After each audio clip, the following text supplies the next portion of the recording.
So, Joey, Salem, good to have you guys out again. Guess we didn't have you the last time, but we had Salem. So, just for viewers, introduce you guys again. Like, who are you, Joey?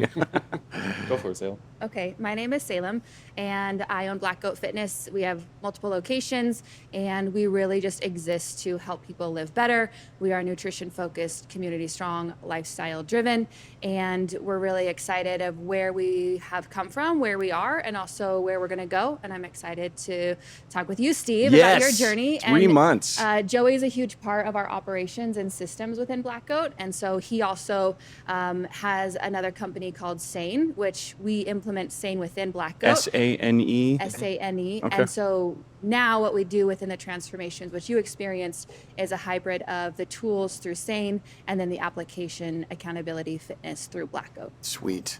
Okay, I forgot ground rules. Ground rules. If you want to say the word fuck, say it.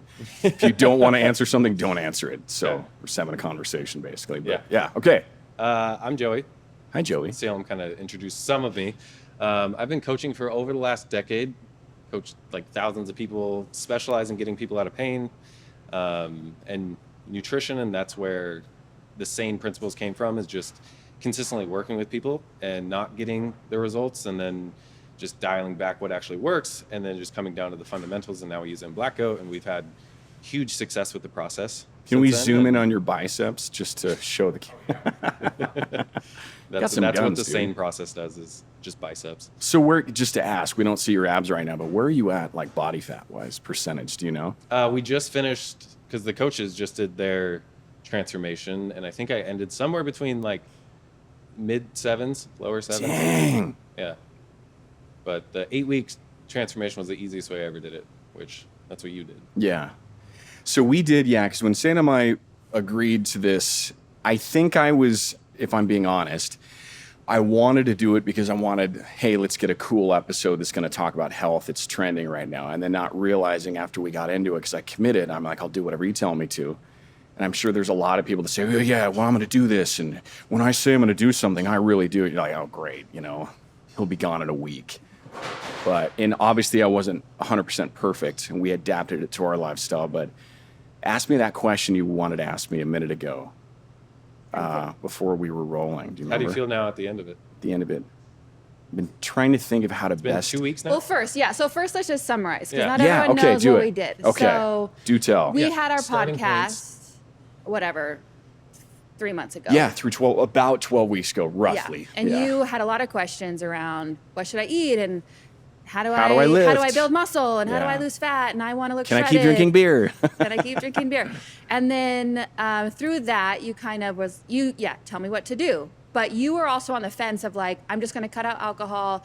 Tell me how many days to work out. And then kind of off camera, I got you to commit to Black Goat's Yes. transformation, Yes. which includes the community and accountability, and then also the nutrition. And then you have to do it on your own. And so you committed for 12 weeks. You and your wife, Rachel, did it also. Yeah, and she was such a huge supporter too. I mean, it's so great to have a partner that you can say, I'm doing this with you, as opposed to just figuring this out on your own, or you're committed to the nutrition plan and then you come home and your spouse is pulling out a Costco lasagna. That's the biggest variable for people who don't see success.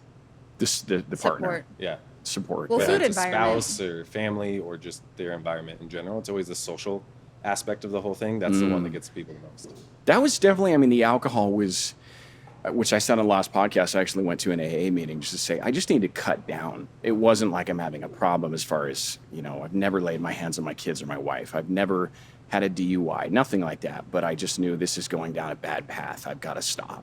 And I'm glad that you guys were here and Black Goat was here just to be able to say, okay, this is, whatever reason I'm doing this for, at least got me started on this path of, now that we're doing this and we'll get into it, I can't imagine going back to what we did before, just with the things that we learned. So to answer your question, I'll let you give the breakdown. How do I feel though? Actually, you know what? Do that first. Then I'll Yeah, talk. I was going to say, you started, do you want me to say your exact weight? Yeah, People do know? it. Okay, so you first scanned in the middle of June at 224 as far as weight Okay. on the scale.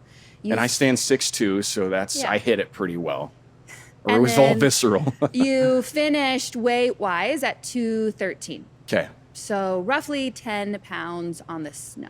Yeah, roughly 10 pounds on the scale. Yeah. But we know, and I wish I was looking at your first scan because it would have your pounds. Do we of have the first? fat. Oh, we might not have written that one down. But the big change for you wasn't in pounds on the scale. You started at 24% body fat, and in 12 weeks, you went from 24% body fat to 14% body fat. So you lost 10% body fat in 12 weeks. That is not, just so the record, that is not the results we guarantee at Black Goat. Normally with somebody who works with us, we guarantee 1% per month. So in 12 weeks, we would guarantee 3%. You achieved 10%. Well, you guys under-promised. To give you kudos, you guys under-promise and over-deliver, because I didn't do anything above and beyond what you told me to. In fact, I did the minimum. You said, Steven, 4 days workouts, Black Goat. I'm like, all right, I'll do 4 days. If I didn't make it in for some reason, I always did a workout at home. So I always committed to. I did always get the photo proof also. Yes, exactly. Yeah, 4 days, that's 4 hours a week. Yeah. Just to put that in perspective too, because it sounds like a lot. I need to work out 4 days a week. It's like 4 hours. You're coming to it's 4 nothing. 1 hour sessions. Yeah. It's like, if you can't carve that out of your schedule, then you must not want it bad enough. So, well, I travel all the time. Okay, I get it. Yeah. There's a lot of stuff you can do traveling. You can still do stuff. Yeah. Yeah. Yeah, so I think that's what this scribble on here means. I think total fat, you lost 10 pounds on the scale, but you lost 24 pounds of fat. That's crazy. And that's why that scan is important, because otherwise you would have felt like 10 pounds, not knowing that you actually lost 24 pounds of fat. And you gained muscle. So like all of those things are super great. You gained 13 pounds of muscle.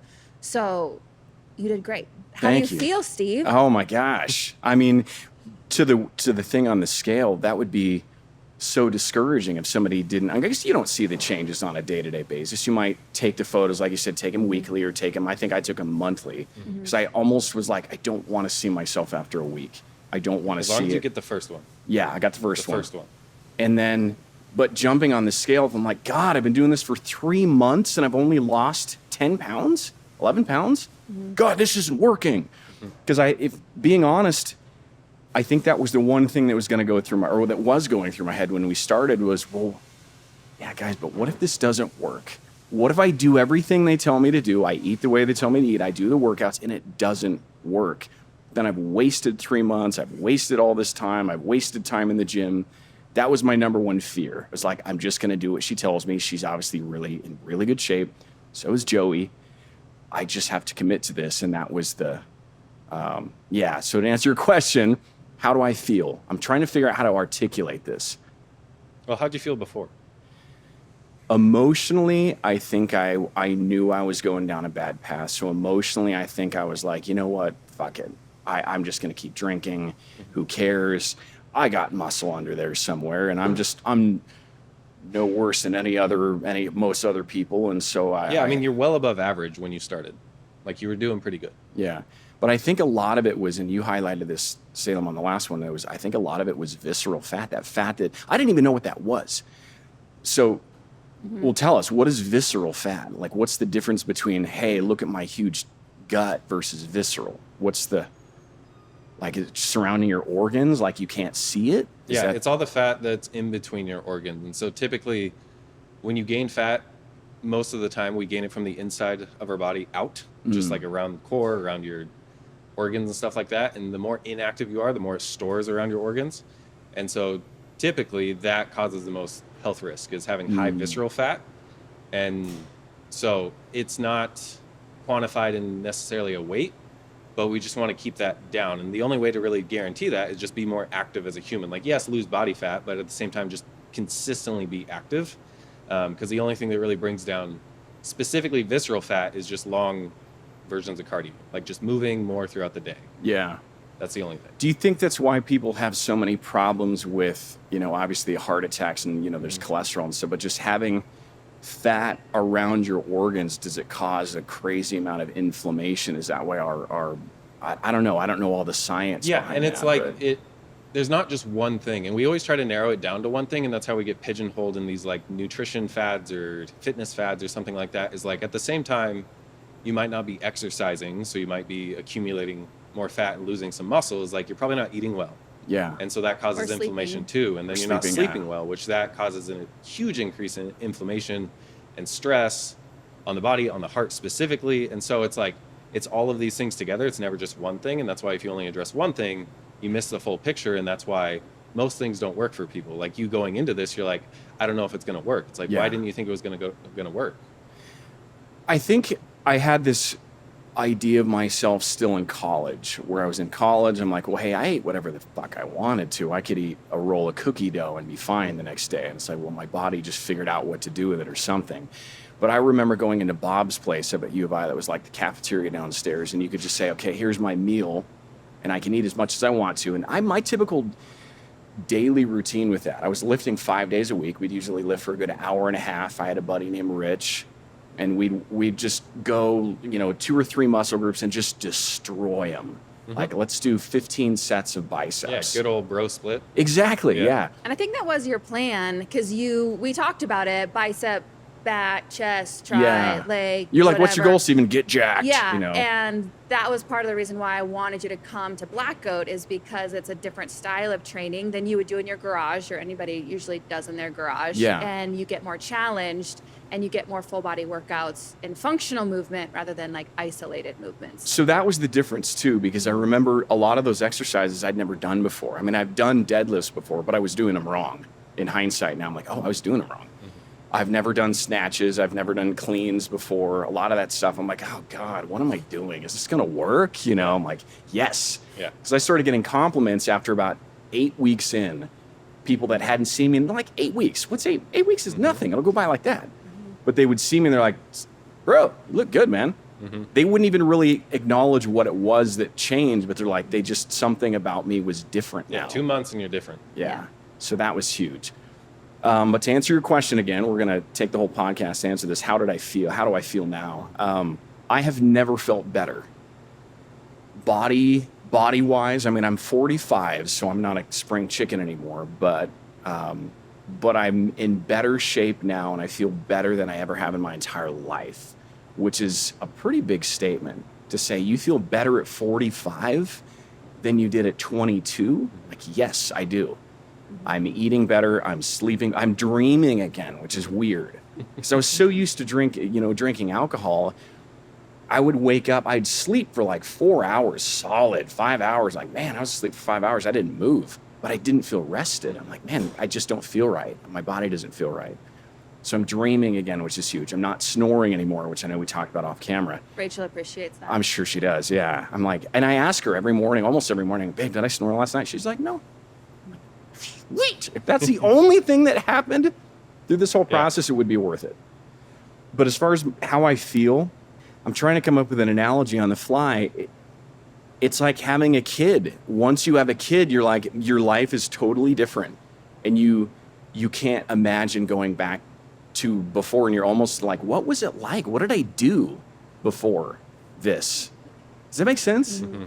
And I think we talked a little bit on the previous podcast about, you have a successful career, you have a successful relationship, you have a successful family life, but for you had been focused on all of those things. And so you had dabbled with fitness and dabbled with eating whole foods. And, it's not like you guys were eating Cheetos and sometimes Cheese Whiz every night, but, you were chocolate doing the Dino best. Bites, that was my go-to. Yes. Chocolate Rice Krispies. But I think you were missing that confidence element of me and my skin and my body. I'm confident in these things that I've put time and attention into, but as far as who I am in my skin, I think you were in a crossroads of, is this what it is? I'm 45.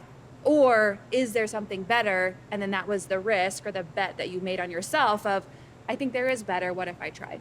Well, I think probably the biggest piece of it, and you guys can tell me how much importance is diet. And I don't even like the word diet, nutrition. How much of that, if somebody says, I want to get in shape, this is the body I want, how much of a factor is your nutrition plan? Is it 50%? Well, if you're eating pretty good, but you work out really, really well, can you still get there? Or is it?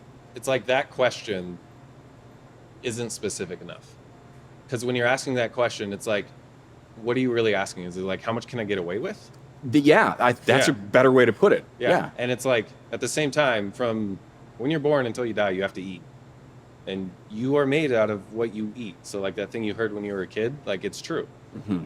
And so there's like going off the rails and not thinking about everything, which I could probably say for you that you could never go back to doing that because now you know this. Mm-hmm.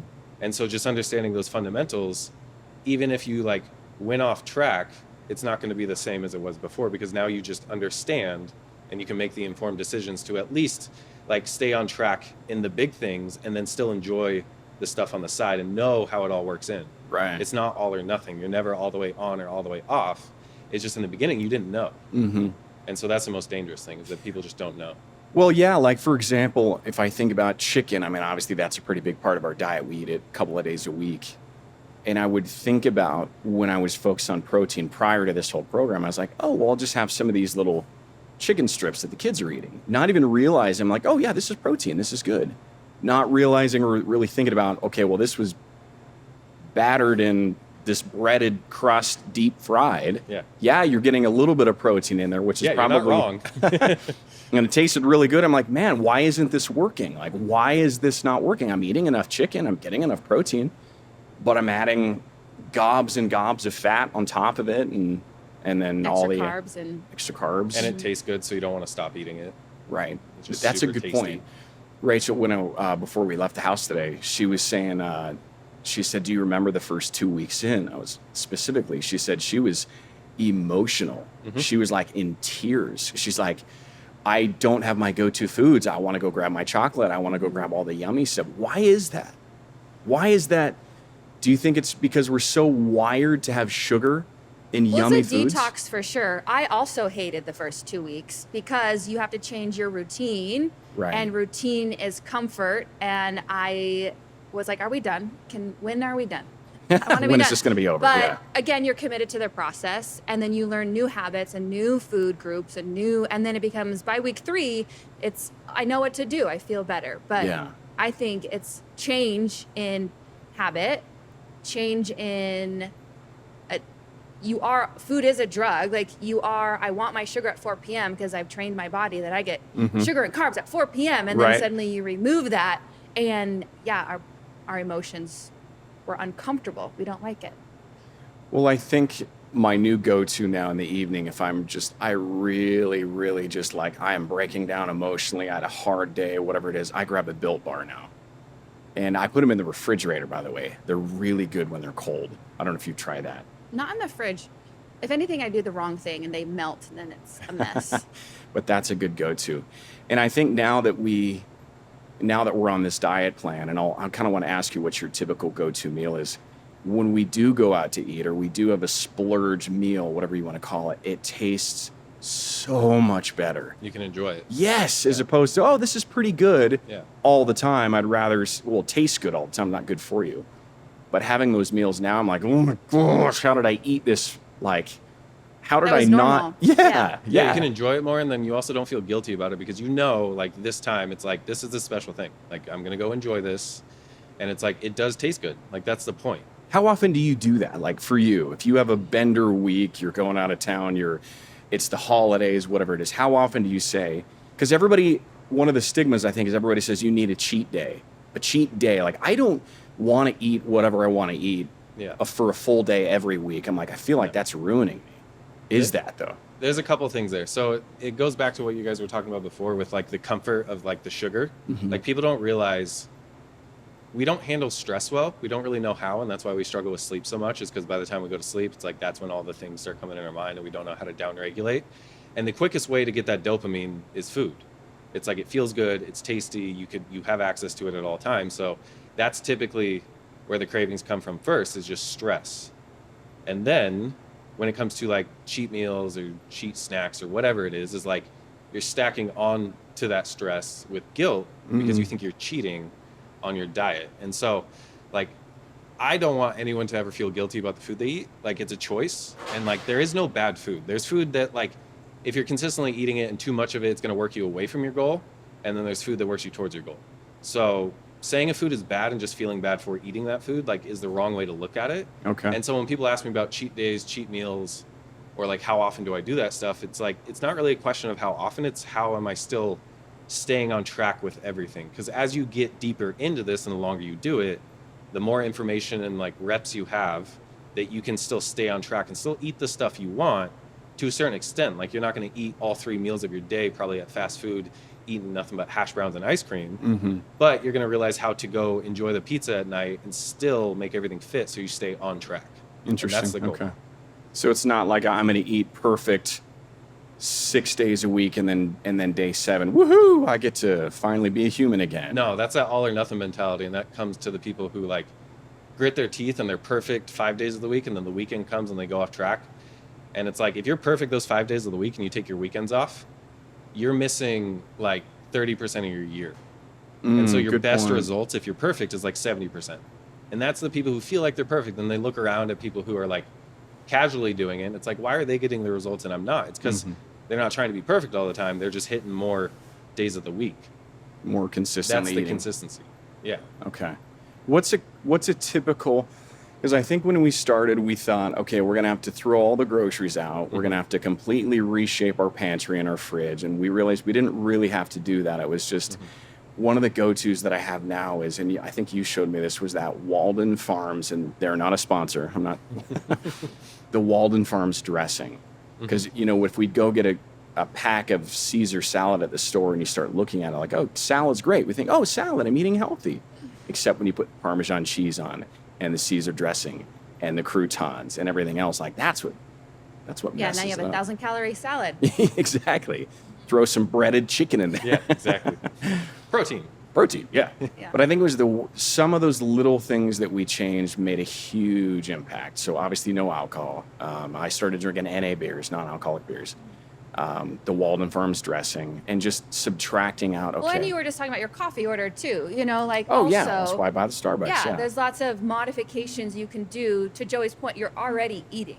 So let's just eat smarter. You already enjoy coffee. So let's just make the coffee something that aligns with your goals and you enjoy. Like there's just little things that we can help that make, like you said, when I do those little things consistently, I feel good, I feel sustainable, and I lose 10% body fat. Yeah.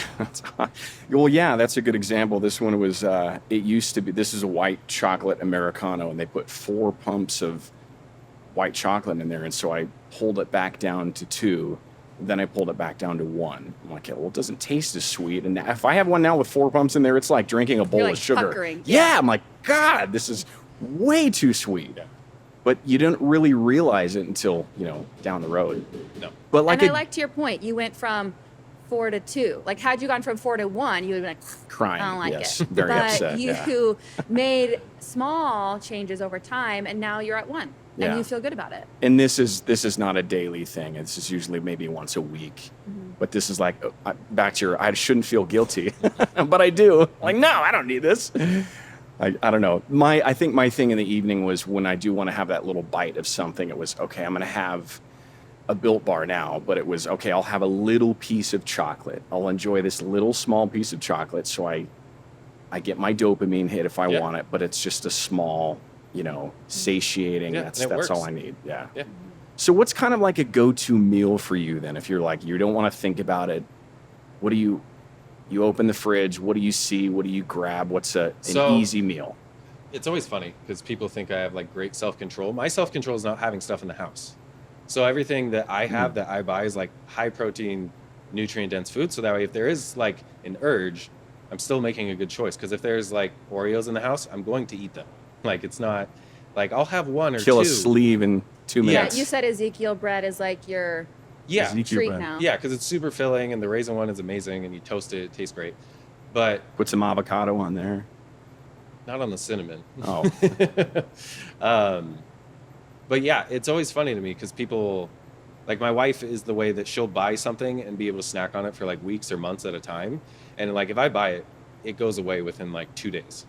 And so typically I just load the house with nothing but high protein food. So like if there is something to grab, it's like Greek yogurt, Ezekiel bread, there's like eggs and different kind of low fat cheeses or high fiber tortillas. And it's like all of those things are quick that you can grab, or like stuff for smoothies. Protein bars are always there. Protein shakes are always there. So just I having brought that this. stuff. I don't know what you guys drink for on protein. hand. I get these at Costco. Let me see that one. I think they're 30 grams of protein. They're 160 calories, I think. Yeah. So you had me drinking 2 protein shakes a day. So this was my go-to, which I loved. Yeah. It's a good little filler. And if for some reason I missed a meal, whatever happened, then I would try to drink one of those to replace the meal. I didn't do that very often because I know that it doesn't fully satiate Yeah, you. you So don't I feel full. Yeah, exactly. Yeah. But you got something in you. Yeah. You know, at least keep the blood sugar regulated enough that you don't have like that crash feeling. Yeah, it's funny that you bring up Oreos. I think it was the book Salt, Sugar, Fat, and they talk about Oreos specifically, and they say they break down the sugar to like a molecular level, and they break it apart. So when it hits your tongue, it's doing something to your body. They're amazing. Yeah, like that's why they're so good Yeah. though. That's why Yeah, when it's you eat not them, an you're accident. like, oh God, I just want to eat the whole sleeve. They know what and- they're doing. Yeah, They want you to keep buying more. Yeah. they do a And good it's job. not for the like going to go down the conspiracy theory route. It's not to like make you sick. It's just so that they sell more. Like all of the food that people like, it's engineered to taste good.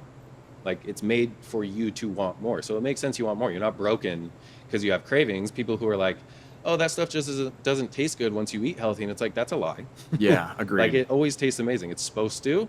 And like you can mentally like, yeah, sure, everyone has their own subjective taste, but that food's made to taste good. You're not So- broken because you want it. Do you guys realize when you go through the grocery store and you start looking at the shelves, how much of that food on the shelves is like, wow, can't eat that, or shouldn't eat that, rather?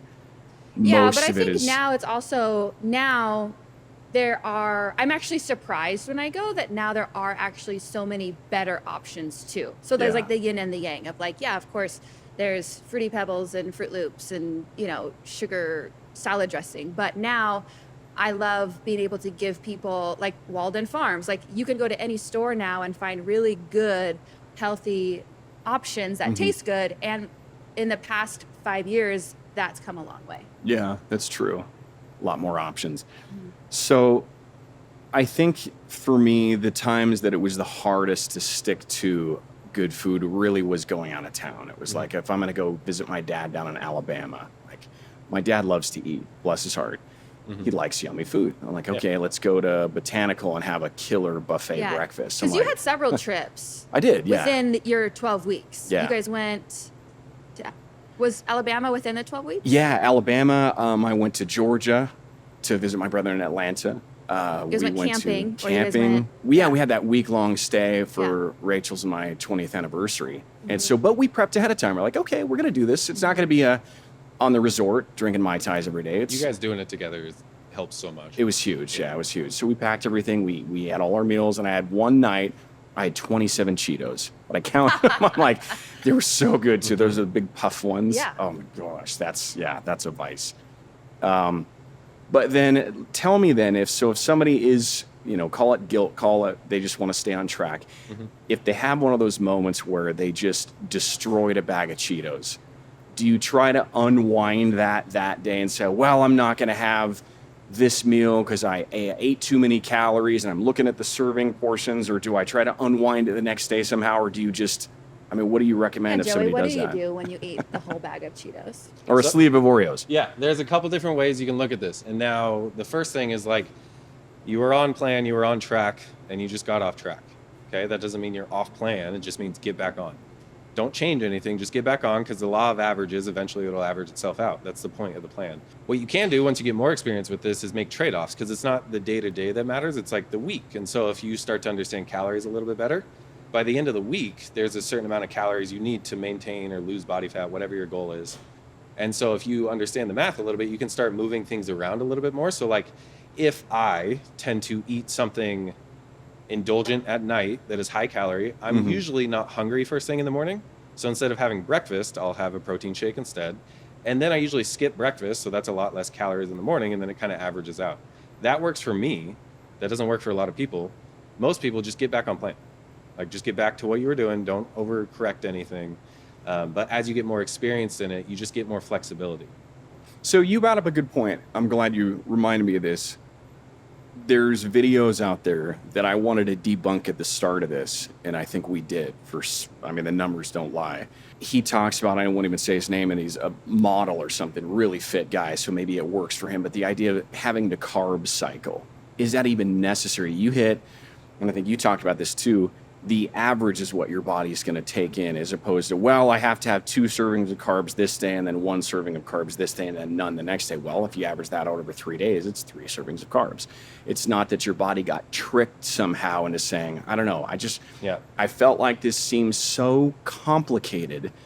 So many people that are looking from the outside that have never gotten in shape, that have never eaten this way, they're like, they don't even know what to do. They're overwhelmed with, do I carb cycle? Do I count calories? Do I count macros? How often do I work out? I mean, there's so many factors that they kind of shut down. They're like, fuck it. I can't do it. I can't do it. It's not worth it.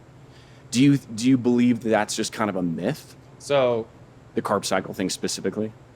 With carb cycling, like when it comes to losing body fat, like it's always calories. So carbs don't matter when it comes to losing body fat. They don't. Interesting. Not at all. And so the carb cycling is a tool. And if it works for you, that's great. It's kind of like fasting, which we can go into that too, is like fasting is a tool. And if it works for you, that's great. Because you see some people who do the carb cycling who have success. Same thing with people who do keto or count macros or whatever.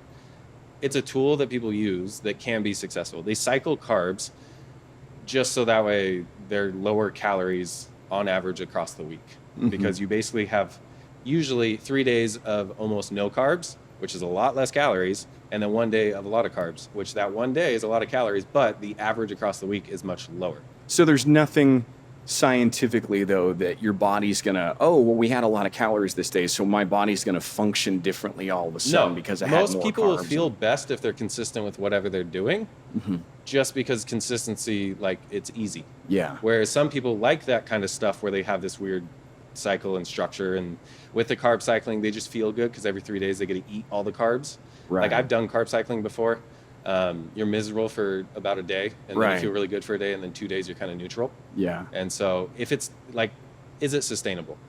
That's what I always ask people, because as soon as you're done with your fat loss phase, what are you going to do? Because you didn't learn any of the fundamentals. You just learned how to cycle carbs and just cut out a lot of food. Yeah, and our plan is based on activity. So also, if you're very inactive, that might change how you eat, because you're not asking your body to do something, you know, versus we want to keep it consistent, because we plan on people we work with working out 3 to 4 days a week, getting 8,000 or more steps a day, just being consistent 7 days a week of movement and nutrition and lifestyle. So that is our intention, is to match that with what we ask them to do. So you had me working out 4 days a week, which in hindsight is a lot easier than I thought it was going to be. I thought 4 days a week. Okay, that's a big commitment. Yeah, like, to Joey's but point, it that's 4 really hours. isn't. Yeah, it's 4 hours. 4 hours. That's.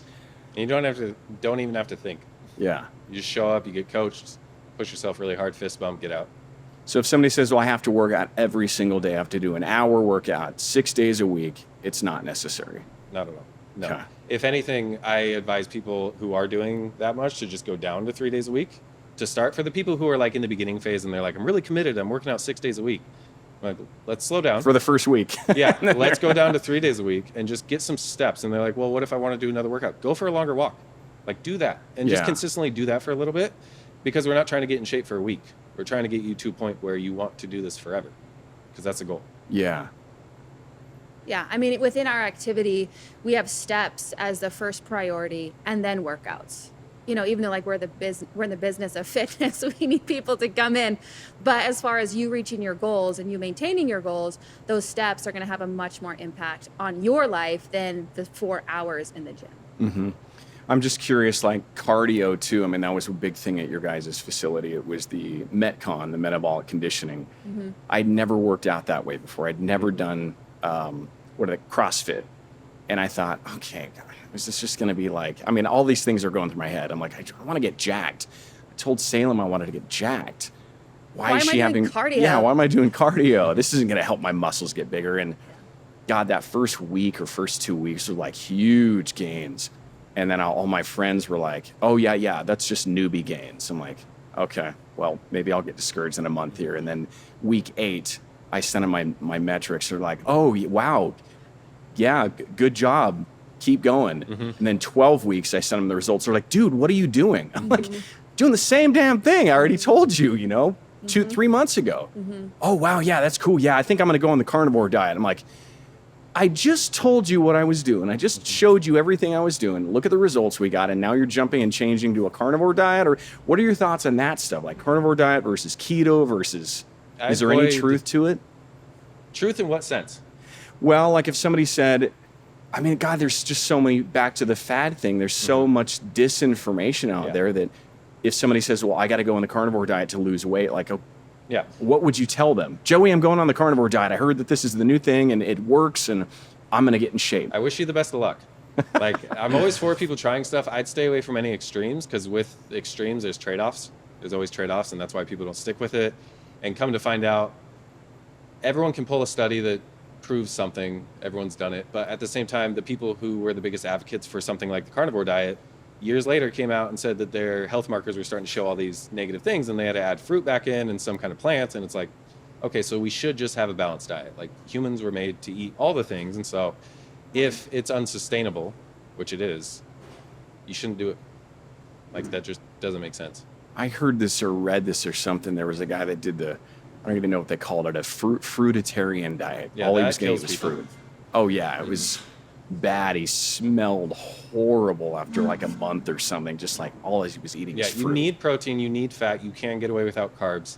The fruit diet will kill you. So why is that? You can get it. So if I said I'm not eating any carbs, or it's going to be very, very minute amounts, Yeah. why is it that your body doesn't need carbs, or why don't carbs matter? You said? So your body's made of protein. Like, everything you see is made of protein. So like skin, organs, bones, ligaments, all that stuff is made of protein. So you need that. Otherwise, your body will start pulling it from your bones and stuff, age faster. So you need protein.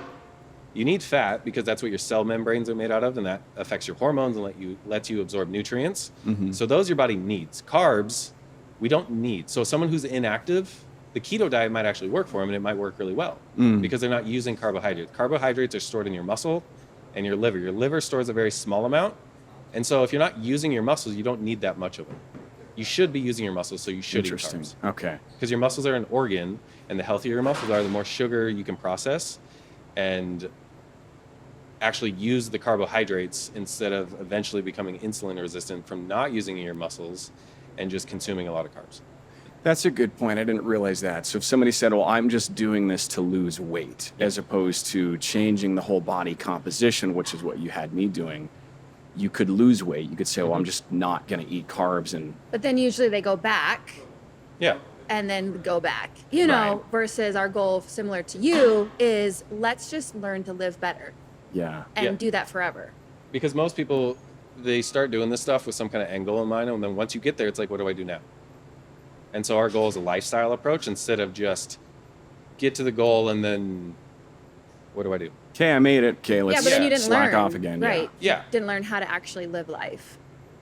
Well, and that was another thing that on the last 2 weeks of this 12-week transformation, I wanted to have a point where I said, okay, I'm not going into the facility I know, you anymore. disappeared. You came I in to vanished. scan. I was like, where'd Steven go? And I wanted to see, okay, is the specifically going into this facility going to make the difference? Yes, it makes the Yes. biggest difference. I have to say, I definitely did not work out as hard at home. I mean, who does? You're there by yourself. You're not going to push yourself the way that you did in there. So my gains slowed down, but they didn't go away completely because I still stuck to what you taught me with eating right and Yeah, working sleep out. activity. Yeah. Yeah. So that was a big, and I wanted to make sure that if somebody says, okay, well, Joey, I can't go into the gym. I do travel on a consistent basis. I'm out of town 3 or 4 days a week.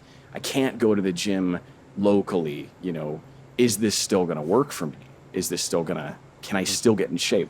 What would you say to somebody then? Maybe they're staying at a Best Western 3 or 4 days a week. What would you say? Like, do you bring weights with you? Do you? Can you get in shape? Yes. It's like, can you get in your best shape? Probably not. Okay. And so it just depends on the structure too. And like the big thing with building muscle, because that's what everyone's after, is lose fat, build muscle. That's the goal, right? It takes 3 things to build muscle. You need enough protein, because that's what it's made out of. You need a stimulus, so you need to be able to push yourself hard enough. And you need rest. So you need those 3 things. And so typically when people lose fat, they just cut out a bunch of food so they don't have enough energy to get the stimulus. Mm-hmm. And so you need to be able to push yourself. And like, I've been doing this a long time. I've done a lot of different programs and cycles, worked out with people, worked out on my own. And you can follow the best program in the world by yourself, and get mediocre results. But if you're following even a mediocre program, but you're with people you enjoy working out with, you will push yourself harder and you will get results. And that's why we don't do isolation movements, but you look around and everyone's jacked. It's like everyone has muscles. That's funny. I just reminded me, Rachel was saying that to me because I was asking her at the beginning. I'm like, babe, I don't know. They're not doing any of these. Like, we don't do curls. We're not doing like triceps. We're not doing all the. And she's like, yeah, but everybody's ripped over there. Yeah, like we never do bicep curls. I used to do them all the time when I was a kid, and then as soon as I started doing CrossFit, functional fitness, I started with CrossFit. Everything just blew up because you're pushing yourself that much harder, and that's the point. Do you think it's the functional movements, the deadlifts, the squats, the cleans, the full body motion that's more important than just trying? I mean, I guess if you're a bodybuilder and you're saying, I want to grow my biceps, yeah, that's different. Yeah, but no matter what, it's intensity. Like, you have to be able to push yourself. Yeah. Because you have to give the muscle a reason to grow. Like, your body doesn't know. You put a resistance on it, and it's like, I need to either adapt to this or we are going to die. And so you need to be able to push it to that limit safely and then rest, recover, and repeat and keep doing it. And the longer you can keep doing it, the more muscle you have. And then that's the secret. So if somebody comes to you then, because I'm sure a lot of people, when they see either of you, they're like, oh man, I want to get in shape. I want to do this. What's the most common question you get then when they say, Joey, okay, I'm doing this for training? Like, it seems like everybody always defers back to how many reps should I do? What exercises should I do? Or is that kind of the most common question that you get when somebody sees you or they want input? Not necessarily somebody in the gym with you, but maybe somebody, a relative or a friend that's... I'd say most people have the same question because most people are operating from the same information. And most of the information we get is from movie actors and bodybuilders. Influencers, yeah. True. And typically, they are all biased in the cut, bulk, focus on these things. And like, that's been around the longest. And so when it comes to like the fundamentals of what actually builds muscle, what actually makes you lose fat, what actually gets you in shape, it's like that stuff is just like the sprinkles on top of the cake. It's like, are you walking 8,000 steps a day?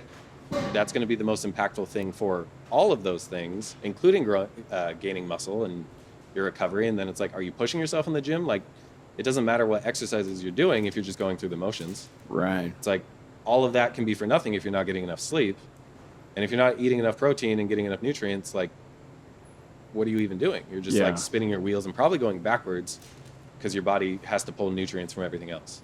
Which is kind of funny. A lot of definitely trending. There's a lot of guys that are saying, well, hey, I went in and got my levels checked and they're telling me my T levels are low and I got to get on some TRT. And that's the reason that I'm not in shape. Like, I don't take anything and I got in way better shape than I ever have in my life. And I'm 45. Yeah. Do you have any thoughts on that? Yeah, a lot. It's like, you have the floor. If everyone could take a pill and get in shape, they would. And that's where Ozempic came from. And that has its own purposes, which we can talk about that. But TRT is kind of the same thing. Is like they're putting a Band-Aid on poor lifestyle habits because everyone's underslept. People don't eat a good, consistent, balanced diet. And chances are most people aren't training in the way that's actually beneficial for them. They're just training in the way they think they should. And so when it comes to something like TRT, is like the number one thing that affects your testosterone is your sleep. I didn't know that. That's the number one thing. That's why you said get 8 hours of sleep at the beginning. Okay. I knew I needed sleep, but I thought it was more just don't be crabby. Yeah, you need to get enough sleep. You need to be pushing your body, and you need to be getting enough nutrients.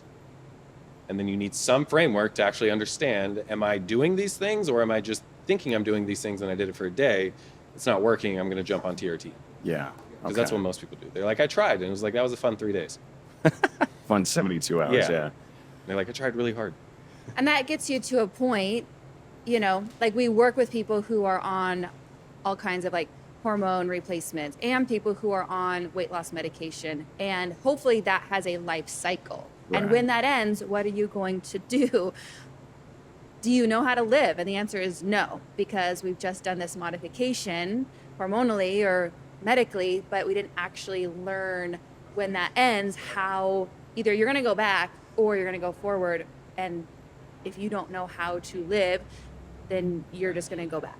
That was so great too. We realized that no matter where we fast forward to life, like 20 years from now, I know that I can follow this routine. Not, I want to call it a routine because that's the It's just tools. having- You now yeah. That's have what it better is. tools. And I know that it's going to work. Like no matter what, if I get to a point of wow, I've got some tummy chub, I know I can start doing this, and it's just going to start melting off, which was huge. Yeah. And probably every decade, you need to recalibrate just because our bodies do age. Maybe everything that we do is based on lean mass. And as your lean mass changes, your plan should change. As your activity changes, your plan should change. And usually that happens about every decade. You gave the example too, which I've never heard before until you told me, and it was how to figure out your grams of protein. Everybody says, you know, like the Dr. Mike's, which is super intelligent dude. He just doesn't explain it, at least not a video I've seen yet. And he says about 70 to 80% of your body weight. Well, now I know why, and you highlighted that. And it was, if you weigh 200 pounds and your muscle mass is Yeah, it's on 150. lean body mass. Yeah, lean body, and that's where they get that calculation. So if somebody says, well, I'm 6'2", I want to be 200 pounds of solid ripped muscle, then I'd want to, you know, where do I get the calculation? How much protein do I actually need? You know, what would you tell them then? Well, 6'2" doesn't really help a lot, but we would, number one, want information around your activity level. Are you working out? Because to Joey's point, if you're just sitting at an office and not walking and, you know, like there's all kinds of things around that help us understand how much food you need because you need to fuel your lifestyle. And then how many pounds of muscle do you have? So getting a scan done that gives us that data really helps us understand where you are and your goals, which is why when somebody comes into Black Goat, we don't just say, you're a 6'2" male, here you go, just do this. Like we need to talk and we need to really dial it in based on your body, your goals, your lifestyle. Where are you and where do you want to go? Yeah, those scans were a huge help too, because I would be at home on the scale that says it's going to measure all the stuff that it says it's going to measure. But if I jump on it right now, it says that my numbers are way over where they should be because I don't think it reads properly. So going to your scale was huge.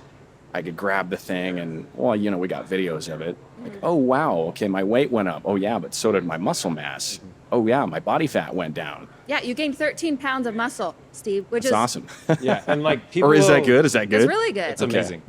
Yeah, people will try to pick these scans and scales and stuff apart, but it's like it's accurate to itself to a degree, and so like there's no perfect in measuring this stuff, and so like what you guys were talking about with the protein thing is all the studies come out, and then everyone's trying to figure out is it 1 pound per body weight, 1 pound or 0.8 grams per pound of body weight, and all this stuff, and so.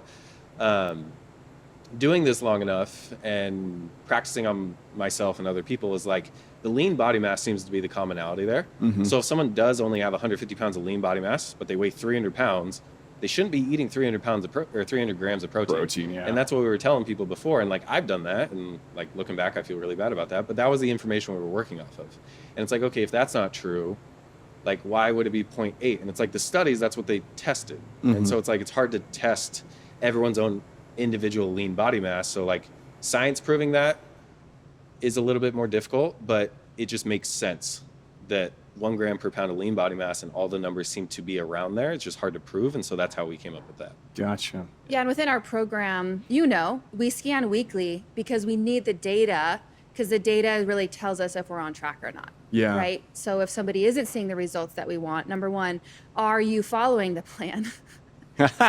or do we need to change the plan? So those are things that we don't want to find out week 3 or 4 or 5 that like things aren't trending because we can find out in week 2 if things are moving in the right direction. I think that was huge too, because whenever we'd come in and we can show the scans or something on the, you know, clip them into the video, it was definitely not a perfect linear process, like boom, boom, boom, boom. It was like, okay, wow, huge gains that week. Oh, you lost something, or you gained muscle, but gained fat. Boom, boom. It's like this staggering. Mm-hmm. So it was really, really important to say, okay, where are we at? And every week I was like, oh God, I hope I did it. I hope I did it good. Mm-hmm. I got to send Every Salem my Tuesday numbers. night, I would get a text. Okay, we're going to come in tomorrow. Tomorrow's- Okay, I'm doing my extra push-ups tonight.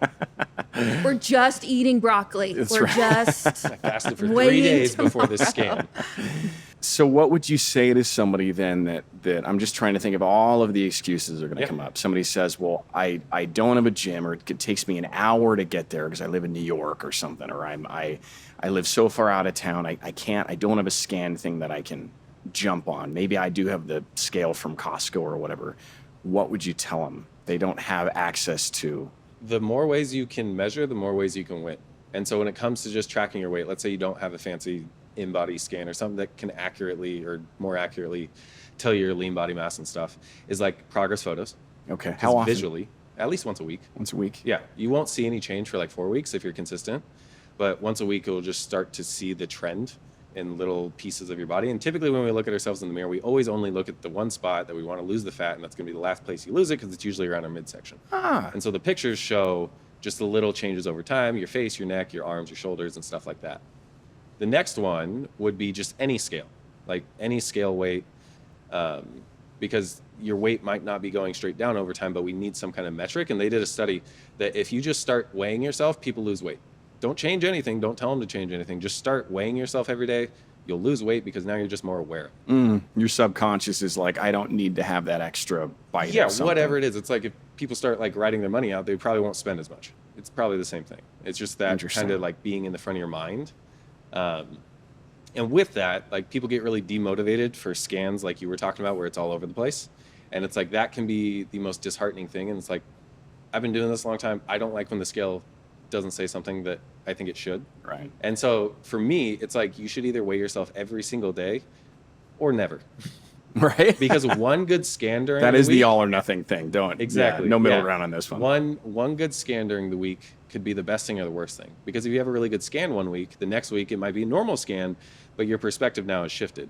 And every day your water weight fluctuates by like 5%, depending on what's going on. Like little things as small as like you sleep an hour less, you ate food an hour later, stuff like that.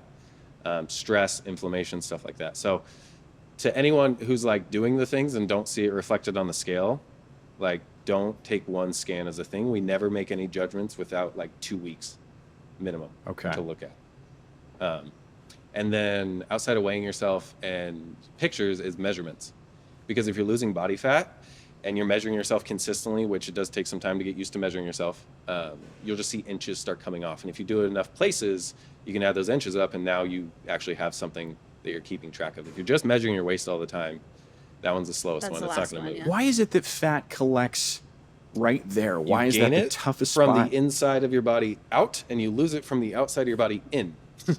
Because all of your main organs and kind of the Yeah, main your stuff. body's protecting Yeah. what matters most. Yeah, because like in a survival situation where you'd have to gourd yourself to eat food to put on fat for whatever, it would go around your organs to keep you safe. So if somebody was, maybe they're not down to 7% body fat like you are, but they're like, oh, okay, I'm doing pretty good. I'm at, well, what percent did you say you could see abs at? 15? For men, yeah, like 10 to 15 for men tends to be that transition phase. It really depends on how big your muscles are. True. The bigger your muscles are, the more you can see them. Yeah. And then everyone keeps fat a little differently. So some people can get away with higher body fat percentages. They just might not hold as much on their stomach, and vice versa. I looked like I could be pregnant when I was, I could like, it was right there. I swear that first 2 weeks, my ass got less jiggly. I noticed that pretty quick. I'm like, wow, my butt's not as jiggly. I could eat a cupcake and it'd jiggle for like a week prior to that. But I think it came off my neck first. That was the first part that people started noticing. And then I started noticing, I'm like, oh, babe, look at my butt. I said, go buy some new jeans. And you're right, but it's that center haunch, whatever you want to call it, seems like I can't get rid of this. With guys, it tends to be their lower back, belly, and chest. And ladies, it tends to be their thighs, hips, and belly. Abs, yeah. So it's not that they're doing anything wrong with the workout. It just takes a certain percentage of body fat to where you start Yeah, you seeing can't spot that. reduce fat. If you think about fat loss, it's like the body fat on your body is like a pool of water, and your abs are at the bottom of the deepest end. And losing fat is taking a bucket out, and you're trying to do it over the deepest end, and the water's going down, but just not right there, the whole thing. What did you say a minute ago? You can't spot You can't spot reduce fat. You can reduce spot fat. build muscle, right? Yeah. You can choose to have big biceps by doing bicep curls, but to Joey's point, You you can't Fat can't. just spot comes reduce off fat, one that's little bucket good. at a time, and then eventually when you get to the bottom of the pool, you can see the abs. So what would you say then, I guess, to somebody that's, I mean, I know I've worked out for years. I remember as a kid, even I was, I think the first time I picked up dumbbells, I was 8 years old. Really, I remember just having these little dumbbells, and I remember going through, gosh, I joined advanced PE when I was in 7th grade because I wanted to get jacked. Back then I was 13. Me and my twin brother, Chris, were the smallest kids in the entire class. I worked out all summer. I worked out every day. I'm like sore lifting, and I remember getting into the class, and some of the older kids were like, "Are you sure you're a 7th grader?" You know, because we're so little and scrawny. And I guess if you had somebody that is used to working out, they're like, okay, I know how to work out. I know how to lift weights. Where do you start? Like today, tomorrow, what's the first thing that you would tell them to do? Do they pencil out? Do they take this chart? If the camera can see that, this was gold for when you guys gave us this. I mean, it shows, here's an example of eat, 6 ounces of protein. Okay, well, what does that look like? Okay, well, it's chicken. Well, it's not chicken wings. It's a lean chicken breast. I didn't even realize there was a difference. With chicken wings, yes, but I didn't realize a chicken breast is different than a chicken thigh. I'm like, why does this one taste so much better? So stuff like that. Where do you, like day one, what is just something you can, if I could build, this is the day that I'm going to try to repeat as many times as I can. What give me that cookie cutter. Everyone wants the quick fix. They do, but if it's, okay, this is the perfect version of a day, and it's going to fluctuate. What does that look like, though? Give me like the perfect you, like, this is my day if I have no kids at home and I have the we're perfect... gonna have different answers. So Perfect in what sense? What do you... That if you sustained that day as many days around as you could... nutrition or sleep or... All of it. Just like if you had to pencil it out and say, here it is, paint me a picture, take me there, take me in your life for a day. I mean, what does it look like? The full SANE fundamentals process, like the pillars we have, because SANE is sleep, activity, nutrition, and how you evaluate it. And it's like that is your daily routine because you already sleep, you already move, you already eat, and you already think. And so we're just trying to make you intentional about it. And so everything that's in those pillars is the goal for your daily habits. And so sleep 7 to 9 hours. Okay. Every When night. do you go to bed every night? Somewhere between 9:30 and 10 now. Okay. That That's changes when we like kind of every turn 3 in. By months. 10, I'm like, I can't hold my eyes open. Yeah, it changes like every 3 months or so, but depending on work schedule. So sleep is always number one. And then if you're not waking up feeling rested, like let's dive into that, but get 7 to 9 hours, go to bed, wake up at the same time. The next one will be steps, at least 8,000 steps a day, because that's where you're an active human. 5,000 or less. Do you do it on a treadmill? Do you go walk down to the park? Like, what do you do? No, so I get probably 3,000 to 5,000 steps a day, just daily movement. I used to get a lot more when I coached a lot. I'm not on my feet as much. And so typically about a 10-minute walk is about 1,000 steps. And so if you go for 3 10-minute walks a day, that's about 3,000 steps. Or if you go for a mile, that's about 2,000 steps or 20 minutes. And so there's good ways to measure if you don't have like a phone or a watch or something. Do you use one of those, a Fitbit? I have or what a are the, Apple Watch. You don't have one, I or have do a you? Garmin. It She has a tracks watch. my steps. Yeah. Okay. Yeah, it So just gives you 10,000 some- steps, that was kind of the... 8,000. 8,000. Yeah. Okay. 10,000 was the number for a while, but it was just a marketing thing. It's just a good number. 8,000 or even 7,000 seems to be where like the health benefits peak. And then they still go up, but it's just like that's where like the most substantial is. And then if you're 5,000, it might be 4,000 or less, you're considered a sedentary human. And even if you work out, eat healthy, you can still have health risks from just not being an active human. So Yeah, you could easily have a life, work out, and still be under 5,000 steps. yeah, and still get issues that arise from that, which typically could be like sleep and stuff like that. So we got the sleep, we got the daily movement. And then as for workouts, we're trying to do strength training and some kind of cardio workout at least 3 days a week or more often than not, minimum. HIIT workout as opposed to just I'm going to jump on the treadmill for 30 Not minutes. necessarily that. Like you can separate them. So strength training and cardio. You need to do something that's resistance training for your muscles, and you need to do something for your heart and lungs. You need to do both of those for about 30 minutes-ish each. And so with the functional fitness Metcon classes and fit classes we have, like that's put into one. It's an hour and it's coach led. It's all progressive program. So like that works the best. You can go into a gym, do a 30-minute strength training session that's intentional, and then do a cardio session or whatever you want. Like you just need to hit those buckets for your muscles and your lungs and your heart. And be challenged is the point. You need to be challenged. I definitely, one of the things I liked about coming in there was I recognized early on that when we're going to do certain muscle groups, like let's say we're going to do squats, for example, it's going to be front squats that day, or that's going to be the crux of what the day's workout is. You guys would get us on the bikes, for example, and that was part of the HIIT workout. Like, okay, we're gonna burn 20 calories real quick, which sounds easy until you do it 8 times in a row really quick within a 2-minute interval, and then you go hit these, however many squats and stuff. So I realized it was kind of a way of, I'm getting the cardio in, but I'm also like triggering those muscles, the same muscles I'm going to be doing the strength training with. So I do that now when I go home. So if I know, for example, I'm going to do chest and shoulders or something, I'll start out with like 10 burpees. Because when I go down, I'm like, okay, I'm getting my arm, okay. And I'll do 10 burpees, then I'll go do a warm up with chest. But I don't like take 3 minutes and go stand by the water cooler and, text and call. I do it quickly. So I can usually get the workout done within about 25 minutes if I'm really focused, and I am destroyed after that. And it's like, what's the goal? In a good way. Yeah. That's where people will try to pick it apart and be like, oh, you're not maximizing your muscle building potential. It's like, that's not the goal. You're just trying to do something to check the box to move yourself in the right direction. It's like, you're getting your cardio, you're building some muscle, you're getting stronger. Cool. Do you need to be perfect on everything? No, you just need to do the thing and consistently do it, and then you get amazing results. And so after the strength training and cardio, more often than not, you need to do something fun with your fitness long term. Like, to keep it sustainable. Yeah, as you get fitter, you notice more doors open for things that maybe you thought you couldn't do or stop doing. You just need to use your fitness for something. Like, maybe you enjoy being in the gym, that's great. But just find something you enjoy doing and keep doing that, because that'll keep you fit forever. That's kind of the goal there. What do you do? What's your fun thing? I enjoy working out. Yeah? Yeah. Just being in the gym? Yeah. Yeah. It's like the competitive side of fitness was always fun to me. So I check that box with that. And then I go on hikes, runs, mountain biking, stuff like that. But the in the gym time is my favorite. Why do you think more people aren't in shape in general? Do you think it's just Hard. It's We're simple, but it's designed hard. to avoid pain and seek comfort, and without people being, I think, educated enough to make informed decisions and understand the trade-offs long term, it's just easy to think that I'm just not that kind of person because it's uncomfortable. Like, I'd say more often than not, I don't want to work out. Like, I don't want to start doing the warm-up. I don't want to do the thing. I'm sore, I'm tired, I'm blah, blah, blah, I'm whining.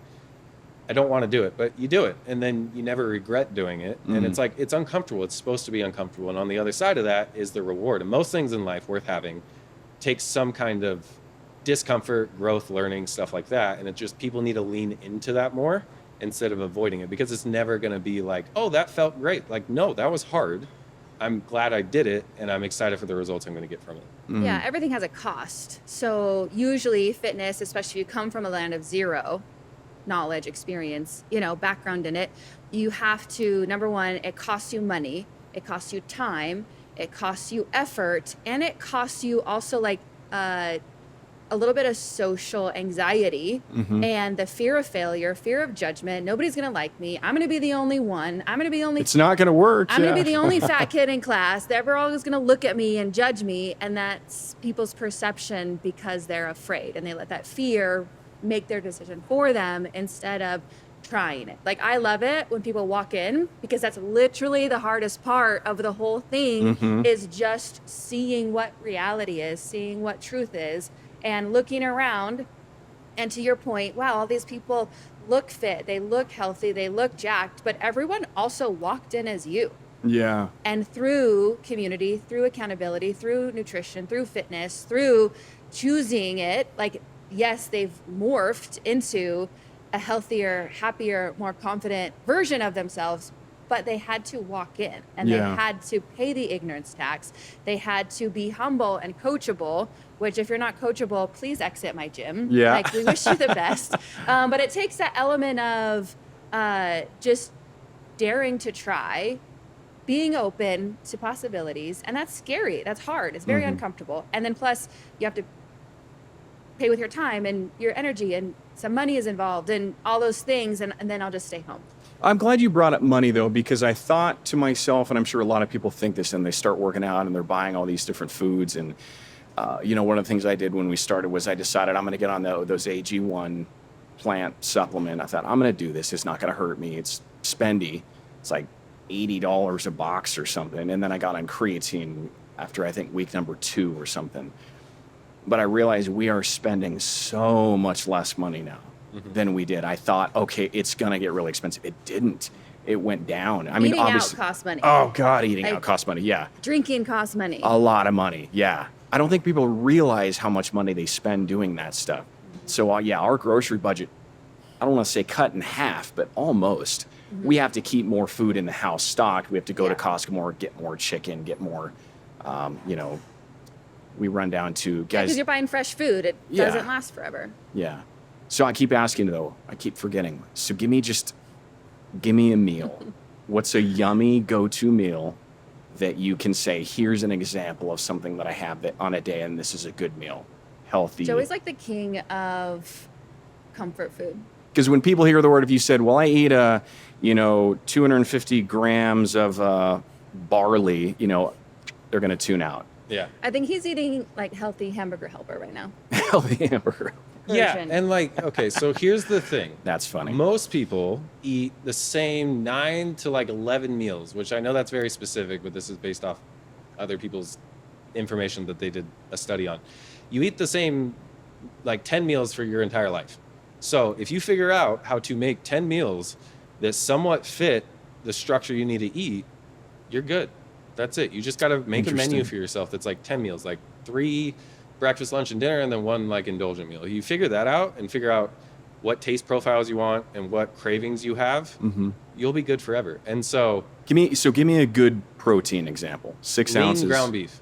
Okay. Lean is in 93%, 7% as opposed to 80-20. Yeah. Just to highlight that. Yeah, Yeah, it- 93 in order seven. for it to be lean, it needs to be at least 90-10. But yeah, the leaner, typically the better because you're just getting more protein per calorie, Okay. which in terms of the lean meat, that's what we want. And I say ground beef because that's the most nutrient dense one there is. And Do you weigh it out ahead of time too, or pre-cooked, or after it's? Because I weigh 6 ounces cooked. That's kind of my jam. I'm assuming that was the. So you always want to weigh your meat uncooked. Okay. And then if you do cook it, it's 75% of the weight because it loses water. And typically ground beef comes in pound packages, so I just know how much is in there and then I just portion it up. Okay. So whatever measurement I need there. And then to Salem's point, I made a recipe that has the Barilla protein pasta because that stuff is amazing. Lean ground beef, and then Protein pasta. So is it Yeah. considered a carb pasta? Yeah, it's still a carb. It's It's still a carb. It just has more protein, and the big thing is it keeps you more full because one, it has more protein, and 2, it has more fiber. Barilla. How do I spell that? Barilla Yeah. pasta protein. Pro- Yeah, every grocery It's store. everywhere. Yeah. Okay. Awesome. And it's higher in protein and higher in fiber. It's still a carb source, but it's just higher in those things so it keeps you more full. So instead of typically when you eat pasta, you're I could just never stop eating it, which is my problem. Once you eat a serving of this, you're actually full and satisfied because of all the fiber and protein. That's the goal. And then you have the lean ground beef. And then I made a cheese sauce that is made out of cottage cheese. So it's really high protein and low fat, which just means that you can enjoy a lot of it without that many calories. Can somebody find your recipes somewhere? Yeah, they got to work with us. I was going to say, if you work with Black Goat on our transformations, then it's included. These are the special things. Yeah. Okay, we need to. I don't know if you guys have these or not, but are there videos that people can click on? Can they look and okay, this is how you do something? An example of cooking a meal or a workout routine or something. Yeah, I don't mean, know. our social media has examples of everything from fitness, activity, nutrition, lifestyle tips on there constantly. And then we have our website, which has our whole transformation page, details about us, our programs, everything like that. Okay. I know with food too. I just thought about this. He didn't finish his meal. He didn't. Okay, we have the Barilla pasta. So what? 250 grams of pasta. Is this the No, weight. I think it's for me, it's around 100 grams cooked or uncooked. Okay. Yeah, which is a good amount. It's a lot. Probably around 5 ounces of lean meat because the cottage cheese sauce has a lot of protein in it, Okay. and you use about 3-4 ounces of that. And then you have a side of veggies with it, some kind of low starch veggies. I usually just do broccoli. It's Broccoli. just easy. And then that has somewhere between 60 grams of protein, less than 600 calories, and you are full for 4 hours. So you could have that 3 times, not that same meal, but basically you could do that 3 times a day and then You could. supplement with a couple of protein shakes. Yeah. Okay. Yeah. Okay. You know what's funny? What the emotional side of eating, back to chocolate and stuff. I recognized that early on in the first couple of weeks when I'd be laying on the couch watching a show or something, and I think, I'm hungry, I want something to eat. But then I remember this distinctly because Rachel said, well, there's some broccoli in the fridge. And immediately I was like, I'm not hungry. Yeah. Wait a Yeah, second. you have triggers. Isn't that weird though? Like you're not actually hungry. It's just, I need this. Yeah, it's usually boredom or stress or social. Like we have triggers, and I just stand in the kitchen and I'm triggered. Like suddenly, I should eat something. That's why I can't work at home I because eat I would when I just procrastinate, so I get it. Yeah. I'm just avoiding everything. Yeah, it's just the comfort. You're stressed. You're looking Okay. for something to take your mind off it real quick, and it's like, what's quicker than food? Which that can be taken to an extreme where that's where alcohol fills in for some people, and that's where drugs fill in for some people. It's the same thing. Like it's not as extreme in the sense of the immediate negative effect to your body, but long term, that's how people have all these health conditions. It's because we just seek food for comfort. So you guys do go out to eat though. Yeah. What do you typically do when you go to do you look at the menu ahead of time and try to pre-plan what you're going to have, or do you get there and This is say, always all a fun right, what am I having? You know, So, Well, you want to go first? I think we have different philosophies around this. please share. Yeah. I will, Salem does it better than me because I like, yeah. in terms of being responsible and healthy. First of all, normally we go to the same 5 places. You know, if it was somewhere new or somewhere I had never been, I would probably look at their menu online and just decide if I wanted to go there. And if I didn't see any options, I wouldn't want to go there because I like feeling good. I like eating healthy food, and you know. So when we go out, I like to make sure, number 1, there's a protein source. Number 2, I'll choose one starch source. So if I'm going to have the burger, like last night I went out and I had the Philly cheese sandwich, like no modifications, just a Philly cheese sandwich and a side salad with dressing on the side, no croutons, no cheese. That's what Rachel does now. She has them bring the dressing on the side, so she just dips her fork in it and Yeah. then. That's what I do. That's so that you don't need that much dressing. Yeah. Yeah. So helps as long them. as there's a protein, I've chosen my starch in a way that makes me happy. If I liked fries, I would get fries and then get a salad with high protein, but I wanted the Philly sandwich. So that's how I would navigate eating out. Always have a protein source. Where's a veggie or something that makes me feel full, and then sure, I want the starch or the carb in a way that makes me happy. So this is the question I feel like I get asked the most, just because as soon as people like think you're in shape, they're like, "Oh, you must just eat salad all the time." It's like, no, I love food. I enjoy food all the time. So it depends on your goal. First of all, if you're trying to lose fat, if you're actively in a plan to lose fat, you have to make trade-offs and sacrifices during that phase. So if I was trying to lose fat, I would try to make the best choice possible and lean protein, greens, something like that. Probably eat better earlier Grilled in the versus day. fried. Yeah, stuff like that. Right now, if I know I'm going out to eat, and it's usually dinner, because if I go out to eat and eat a bunch of stuff for breakfast, the rest of the day is ruined because I'm going to feel terrible. So at dinner, it's like after this, I'm going to hang out for a couple hours and go to bed. If I know I'm going out to eat, earlier in the day, I will just focus on leaner protein sources, maybe an extra protein shake instead of meal, and enjoy fully whatever it is I'm going out to eat to get. So if I got the sandwich, I'd get the fries, I'd get the ranch to dip it in, I'd get all the stuff. And then people see and they're like, how do you stay in such good shape eating like that? And Yeah, you're like, I exactly. don't know. I must be the anomaly. Yeah, it's just like, it's genetics. Genetics. No, it's choices leading up to it. And like, that's the point, is like, you have to make sacrifices during the fat loss phase or whatever your goal is. And then you learn how to make things fit. And then you can fully enjoy it. And then I don't do it that often. So that might be like once a week. So, and I know we're probably pressed for time here. I think you guys got to go soon, but do you feel like then once you reach the point of, okay, you know, for me, I wanted to get down to like 12% body fat. That just, for some reason, that number was just, I'm just going to get to 12%. And I think about 14.7 was You're close to close. that. So I'm very Super close. Is it a lot easier, and I think the answer to this is yes, maybe not, to maintain as opposed to I'm trying to get down to this point that I want to get to? Like once you reach that, hey, I look good, or I, you know, not in a Yeah. vanity sense of like, check me out, Yeah. but hey, I'm where I want to be now.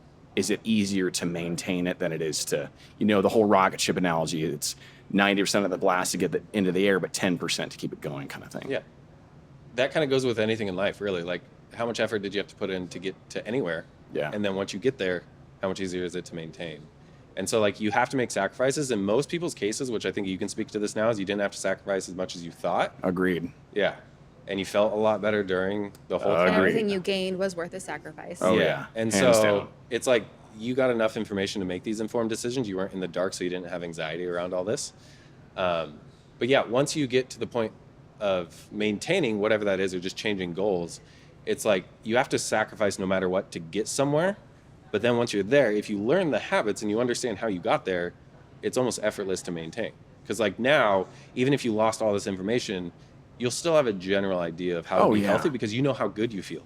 And it's like that's the thing that keeps you addicted now, is how good you feel now. Yeah, and you can't cut forever. So usually we have the transformation phase, which is where you are, and then we would work with somebody on what we call the fuel phase, which they get to eat more when you're out of the cut phase. You know, once you're at that place, you do get more fats, you do get more carbs, because that's what you need long term to sustain and maintain, which is easier than cutting. So nobody should live in a cut forever. It should be a phase, and then we should transition to a fuel phase based on your goals and lifestyle. Gotcha. Okay. Yeah, and keeping that in mind, it's like lose the fat once. Like I can't, it drives me insane that people go through these cycles of like cutting and bulking, because that's what we're pushed.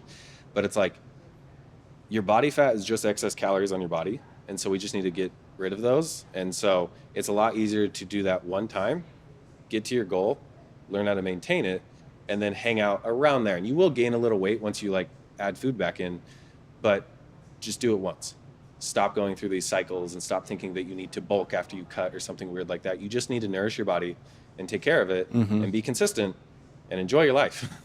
Yeah, you guys definitely debunked that myth for sure of the idea of, okay, well, I have to just eat a whole bunch of food and put on the muscle and then go lose all the fat because I can't do both at the same time. Like you absolutely can. Yeah, you don't need to put Absolutely. on fat to gain muscle. That's a myth that is slowly, hopefully dying. Yeah. Okay, this is good stuff. I guess final question then would be, what are some of the biggest benefits or the biggest things that, I mean, if somebody said to you, Joey or Salem, well, you guys are in shape and you've never been fat before. You've never been a big person and my joints hurt and my body hurts. So yeah, I can't do this. You know, what would you tell them, or what would be some of the biggest benefits I think that you guys have seen personally because of the lifestyle that you guys live in, being active, being healthy? I don't want to say be active, be healthy. That's too vague. But specifically with these workout routines and eating right, what's the biggest thing you could draw out of this and say, I want other people to do this or recognize this because of? So here's the biggest thing that maybe you can speak to a little bit more is like it goes beyond the health and fitness side of things. Like when people get into this, typically they have some goal that they want to look better, and everyone feels kind of shies away from like the vanity side of things. But like if you're not confident, comfortable, and content in your own skin, like looking at yourself in the mirror, you're not going to show up as much as you can in your work, in your relationships, in your daily life. Like you're just going to be this like shell or shadow of yourself. And then once you're doing this, regardless of how you end up looking or body fat, whatever, how good you feel to just show up in your daily life is going to completely change your life. And it has almost nothing to do with the health and fitness side of things. It's just you being more you. And so like all of that other stuff is a benefit. But at the end of the day, it's like you just get to be feeling good being you. And like people don't realize that just dampens so much of, I mean, you could say potential in how people just do their daily life with their family, with their friends, with their work. And they're operating at like 30%. And they feel like they're going 100, but they just never actually seen beyond their 30%. That's good. Yeah.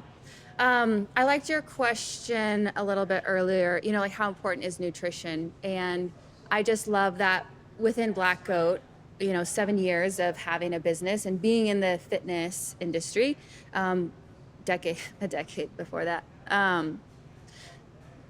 We have You're not that old. You start when you were 5? Yeah, basically. We have not changed our fitness routine or experience dramatically over the 7 years. We've used dumbbells and barbells and body weight and rowers, you know. But in the past year, like literally a year from now, we have seen more transformations and measurable data than in the whole like 7 years combined before. And it's not because we changed our fitness or we changed that experience of the hour, but what we did change is the tools around nutrition and the tools around accountability. Like those are the two levers we intentionally built better systems with. And because of those two tools, we see huge success. Huge results, yeah. And the key is that it's simple. If we asked you to track calories and macros and, you would lose your mind. And that's where we used to be because that's what we were taught. And so to your point of anybody who is sitting on the couch thinking this isn't for them or thinking their life is the way it is, the chapter has just better ended. accept it. Yeah, like get on I think some TRT. That's, to Joey's point, like the hope that you can still have, the life that you can still live is huge. And it doesn't matter where you are right now, we can improve that through sleep activity, nutrition, evaluation, like Joey's sane product, and then the application of having a coach and a community and a place where you can come, surround yourself with better people who are also trying to live better, because you can only be the best version of the people you hang out with. It's true. So that's why the gym is so important, is seeing people who live better. We have people who are 70 who come into our gym and they live better, they move well, and they're continuing their life for decades to come. And it's because they choose to, so there's no excuse to me that's valid of age or joints or life conditions. Like you can choose to make something 1% better, and you can choose to take care of yourself physically, emotionally, what you eat, and you choose what to put in your mouth every second of every day. And that's the exciting part, is there's so much hope if you decide. That's awesome. And to your point, like we started last time and you were like, I don't know if it'll work. And you didn't have the evidence yet for the confidence that you have now. Right. But you did the thing, which is the only thing we need people to do, is show up and do the thing. And through doing the thing, you create the markers, and then the markers are the evidence, and then suddenly you are 10% body fat less. That's crazy. And your confidence is through the roof. My clothes fit better Your too. Your clothes fit better. And that's like what we love, is we've seen this transformation probably close to 100 times now since a year We're ago. over 100. And people of all ages, all demographics, all life positions, and it keeps working.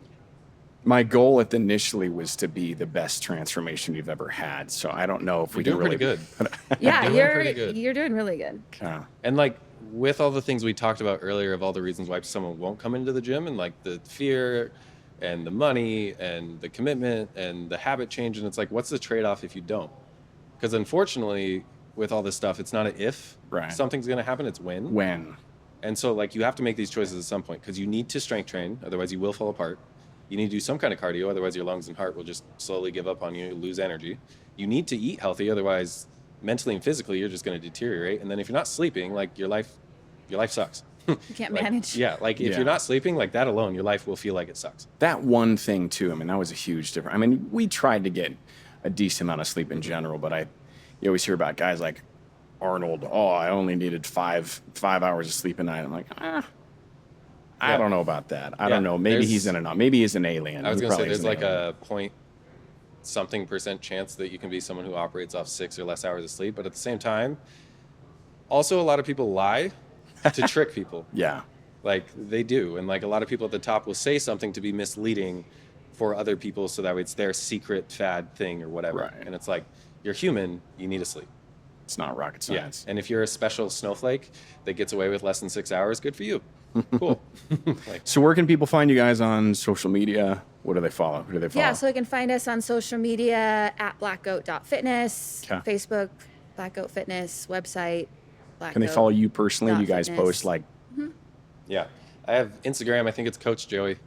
There's a school group for Sane where I put out a lot of just free information on this stuff, because there's so much misinformation out there that I just want clarity in this. So all the stuff that people need to start making changes is free, and it's all the stuff we use in the gym.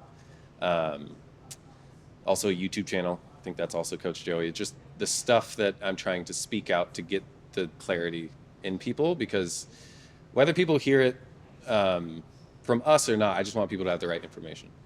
Do we have like a thirst trap photo of you we can post? Like, here's That's the Joey. advertising. Okay, Stephen, what about you? What would you say to somebody who was in your position and wondering what is potential, or does this work, or is my life over, or Yeah. because you did it, you lived it, you chose, but before you were now, like you were there, what would you say to somebody who was there about your experience? Thinking about it, I would tell them, start yesterday.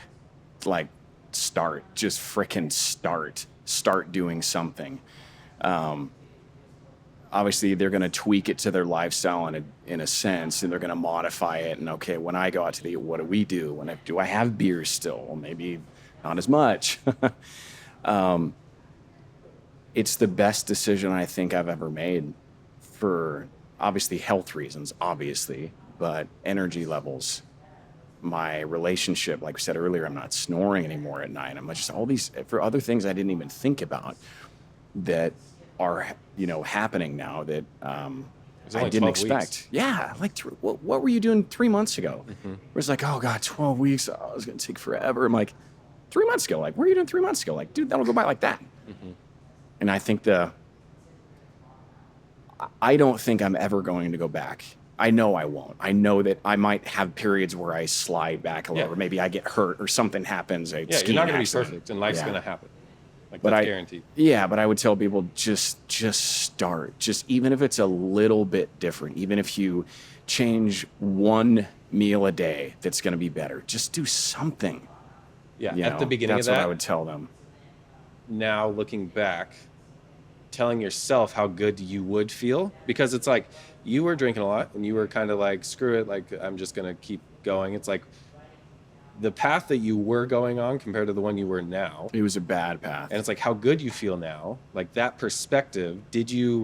When you were there, when you started, did you think you could feel as good as you feel now? No. Yeah. No way. Yeah, because you didn't know. Yeah, I imagined it. And my wife, she's, bless her heart, she doesn't give compliments very often.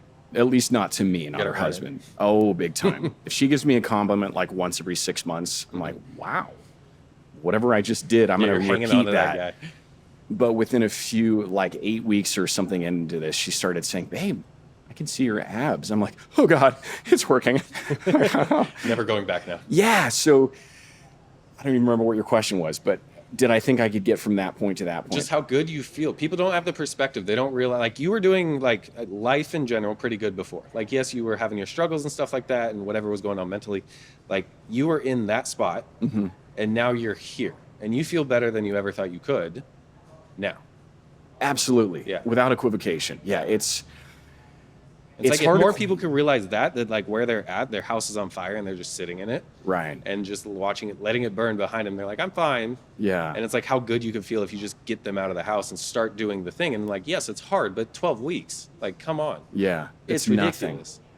I guess one of the benefits that you couldn't really control directly necessarily right out of the chute is if you had a partner that wasn't supportive. But I think that if you're really committed and you breathe life into the other person by saying, hey, it'd be so awesome if you do this with me, but it's okay if you don't, and I'm going to do this. And I don't know, maybe be supportive of the non-supportive spouse, and maybe you'll motivate them to start changing the eating habits and stuff. Because I know Riker, my youngest, I think this was 8 weeks in or 10 weeks in or something, I started seeing my abs. I'm like, they're there.